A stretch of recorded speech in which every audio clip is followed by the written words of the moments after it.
అండి, నేను మీ సామాన్యుడి పాండురంగారావు అండి. ఈరోజు చెప్పదలుచుకున్న విషయం ఏంటంటే, విష్ణుకుమార్ రాజు గారండి విశాఖపట్నంలో ఒక ఎమ్మెల్యే అండి. ఆయన నిన్న అసెంబ్లీలో చాలా అద్భుతంగా మాట్లాడారండి.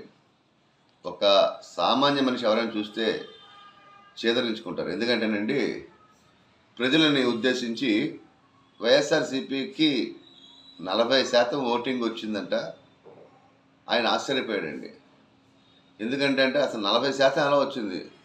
ఆ పార్టీకి ఓటేసిన ప్రజల కంటే అసలు మనుషులు కాదంటండి. ఆ విధంగా మాట్లాడారు. చాలా నీచంగా మాట్లాడారు. ప్రజలు ఎప్పుడు కూడా ఎదవలేనండి. ఎందుకంటే అమలు కాని హామీలకి ఆశపడి ఎగేసుకుంటూ గెలిపించారు. గెలిపించినందుకు ప్రజలకు మీరు అండదండగా ఉండి, మీరు సపోర్టుగా ఉండి, మీరు ప్రజల తరఫున మాట్లాడకుండా వేరే పార్టీకి ఓటేసిన ప్రజలు కాదు, మంచోళ్ళు కాదు, వాళ్ళకి జ్ఞానం లేదు అన్నట్టు మాట్లాడటం ఎంత మటుకు ధర్మం అండి? విశాఖపట్నంలో రోడ్లు గుంటలమయం అయిపోయి ఉన్నాయండి.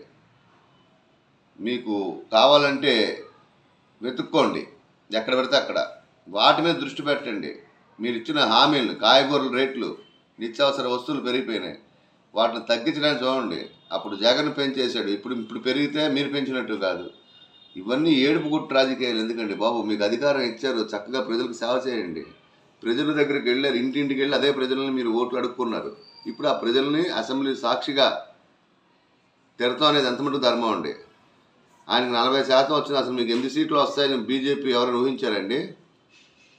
భవిష్యత్తులో టీడీపీతో పొత్తు పెట్టుకోమని చెప్పి టీడీపీని పచ్చి బూతులు తిట్టింది మీరు. పొత్తు పెట్టుకున్నారు, మంచిదే. ప్రజలకు సేవ చేయండి. ప్రజలే మిమ్మల్ని గెలిపించింది. ప్రజలే మీకు దేవుళ్ళు. అలాంటి ప్రజల్ని మీరు తిడతాం అనేది ఎంత మటుకు ధర్మం ఆలోచించుకోండి. అది మీ విజ్ఞతగా వదిలేస్తాను. నమస్కారం అండి, మీ సామాన్యుడు పాండురంగారావు.